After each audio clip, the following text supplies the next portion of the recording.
नमस्कार मित्रांनो, छान छान गोष्टी आणि कथा या चॅनलमध्ये आपल्या सर्वांचे स्वागत आहे.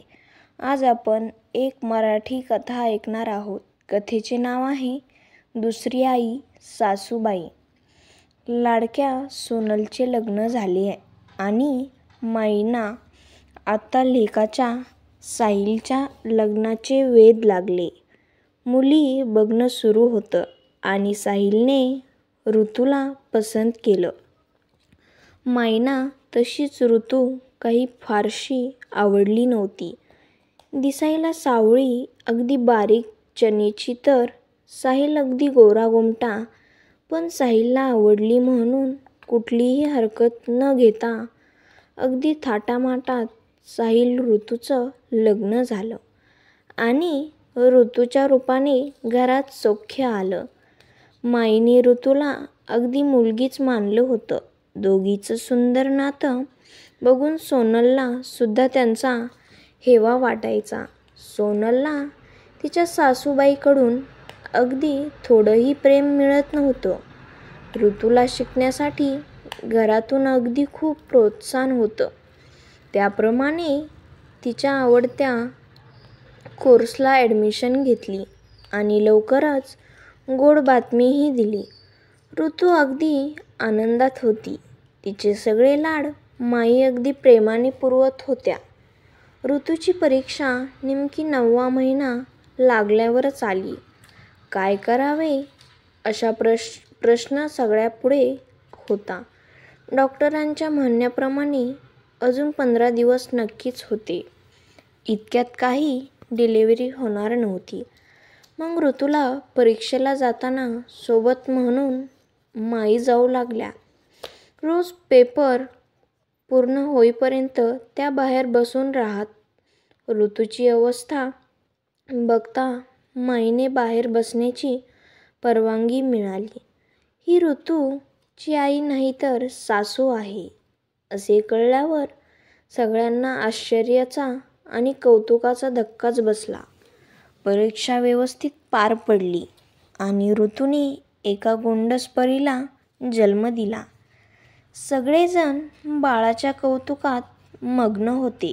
पण माईंनी आधी ऋतूला जवळ घेतलं आणि देवासोबतच तिचेही आभार मानले. परीक्षेच्या रूपाने घरात आनंद आला होता आणि ऋतू सुद्धा परीक्षेत उत्तम गुणांनी पास झाली होती.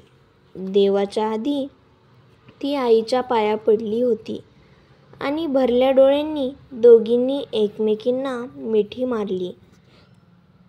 परी 6 महिन्यांची झाली आणि ऋतूला एका छान जॉबची ऑफर आली. पण एक प्रॉब्लेम होता. 6 महिने दुसऱ्या शहरात ट्रेनिंगसाठी जावे लागणार होते. यावेळी सुद्धा आईने ऋतूला मोलाची साथ दिली. तू निश्चितपणे जा, आम्ही आहोत परीसाठी असे निघून जातील बघ दिवस. जड पायांनी ऋतू निघाली. आई घरी असल्यामुळे तिला परीची कसलीही काळजी नव्हती. कसेबसे ते दिवस संपले. ऋतू परत आली आणि समाधानाने तिची नोकरी सुरू झाली. आताशा आईसुद्धा थकत चालल्यात. त्यांना परीच्या मागे धावणे होत नाही हे लक्षात आल्यावर ऋतू आणि साहिलने परीला पाळणा घरात ठेवण्याचा विचार बोलून दाखवला. तसं माईच्या डोळ्यात पाणी आलं. माझ्या परीला मी नाही ठेवू देणार पाळणा घरात असं म्हणून त्या रडायला लागल्या. मग घरीच स्वयंपाकाला बाई ठेवली आणि प्रश्न सुटला. सोनलसारखी बोलवायची आईला तिच्याकडे. पण माईचं नेहमी आपलं ऋतू परी साहिल हेच चालायचं. तूच हे राहायला असं म्हणत त्या तिला जगात एकच सून आहे ग, तुझी लाडकी. आता मलाही विसरलीस तू तिच्या पुढे असं म्हणून सोनल आईला नेहमी चिडवायची. अधूनमधून माहेरपणाला येऊन भावाचा संसार डोळे भरून पाहायची. आपल्या नशिबी हे सुख नाही याची मनोमन खंत तिला होती. कितीही केलं तरी सासूबाई कधीच आनंदी नसायच्या. पण माईचे संस्कारच होते तिच्यावर तसे, त्यामुळे ती सगळं निभावत होती. कुठेच कमी पडत नव्हती. आपल्या दादाच्या संसाराला कोणाची नजर लागू नये म्हणून सोनल नेहमी देवाजवळ प्रार्थना करायची. अनेक वर्ष गेली. सगळं आनंदात सुरू होतं. परी आत्ता 10 वर्षाची झाली आणि अचानक काही ध्यानीमनी नसताना सगळ्याचं मायेचं छत्र हरवलं. जो आवडतो सगळ्यांना, तिची आवडे देवाला आणि सगळ्यांच्या लाडक्या माईला कायमचं आपल्या सोबत घेऊन गेला. ऋतूने तर आईलाच जणू गमावलं होतं. सोनल आणि ऋतूची अवस्था अगदी सारखी होती.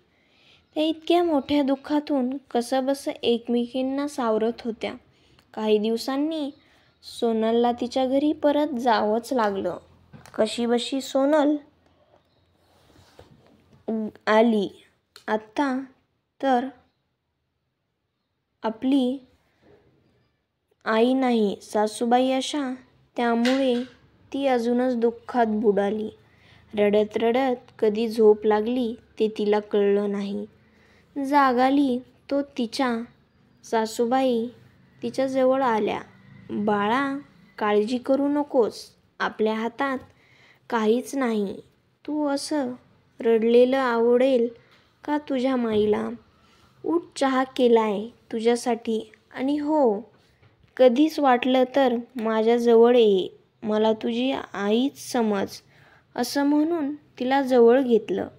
सोनलला वाटले आपण स्वप्नात तर नाही ना? पण ते खरं होतं. देवाने सासूच्या रूपात तिच्यासाठी दुसरी आईच पाठवली होती. मित्रांनो, ही कथा कशी वाटली ती नक्की कमेंटमध्ये सांगा. आणि व्हिडिओ आवडला असेल तर आपल्या चॅनलला सबस्क्राईब करा आणि लाईक करा. धन्यवाद.